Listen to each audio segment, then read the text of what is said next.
One of the worst things that happened to me after my accident was the day they told me I would never be able to walk again. It was horrendous, devastating. If you take risks on site, it might be you next.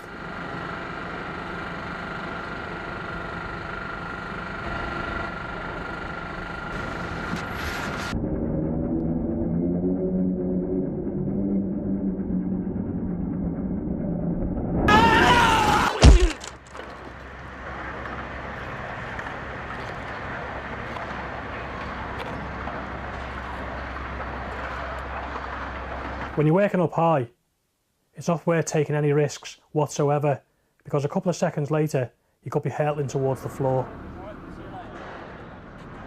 Just think, is it worth it? What effect is it going to have on your family? Where's the money going to come from? Do you really want your kids to grow up without a father? That's the reality.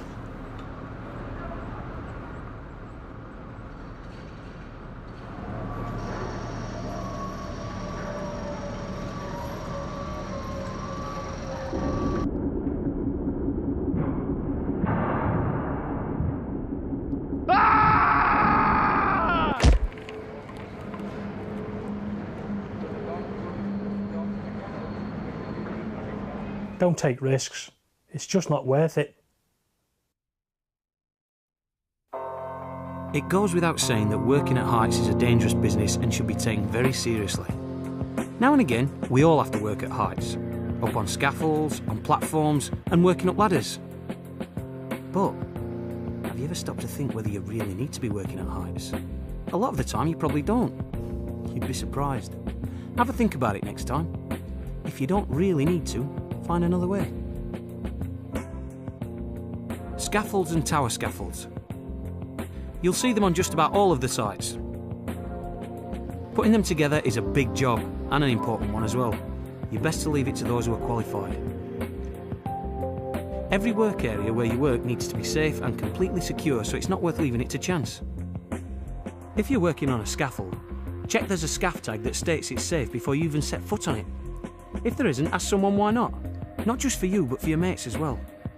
You might get away without an accident, but what about the bloke after you? Or the bloke after him?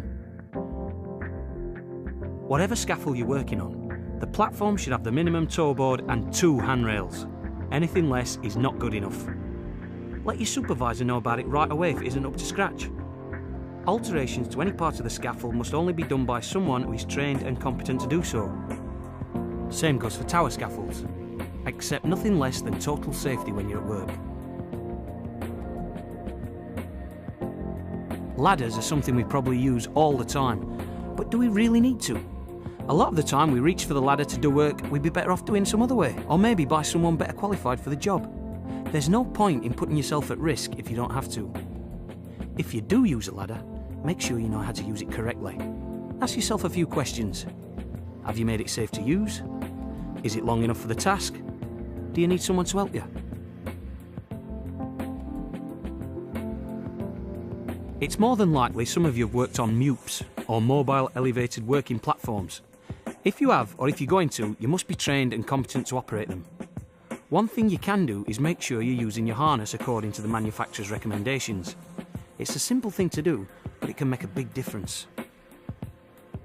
As well as looking out for yourself and your mates, you need to make sure everyone on site is safe, especially when you're working up on a MUP, where you could be dropping tools or materials over another work area. Your best bet is to make sure you cordon off a work area before you start. On some sites, you might work with a safety net. It's another precaution that's taken as a further level of safety, and any extra protection has got to be a good thing.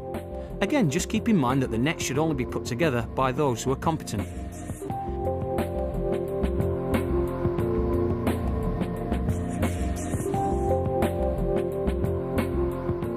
You always see excavations around the sites. They're part and parcel of the work that goes on around the project. Any excavation should be properly protected with barriers and safety observed when working or moving around them.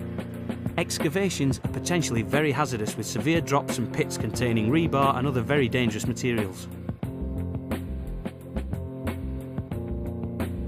Safety harnesses should be a last resort of protection when working at height, but if you do need to wear a harness, Make sure you've been fully trained. You should do a visual inspection every day with a competent person recording all full inspections every 6 months. If there's an emergency and you've fallen, it's estimated you'll have about 10 to 15 minutes before it becomes life-threatening and the harness begins cutting off your blood supply. You need to act fast but safely if you see someone fall. Make sure you know how to effect a successful rescue plan and move quickly. If you don't know what your rescue plan is, ask your supervisor. Your mate's life might depend on it. Make sure you're happy with every part of your harness and where you're going to be fixing it onto your workplace. Know where your clipping on points are. Are they stable and secure? Working at height kills more people each year in the construction industry than any other workplace accident. So remember, your safety is the #1 priority.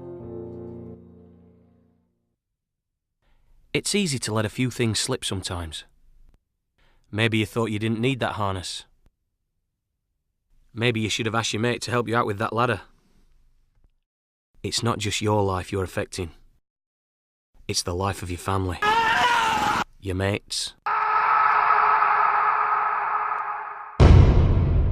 Don't take the risk.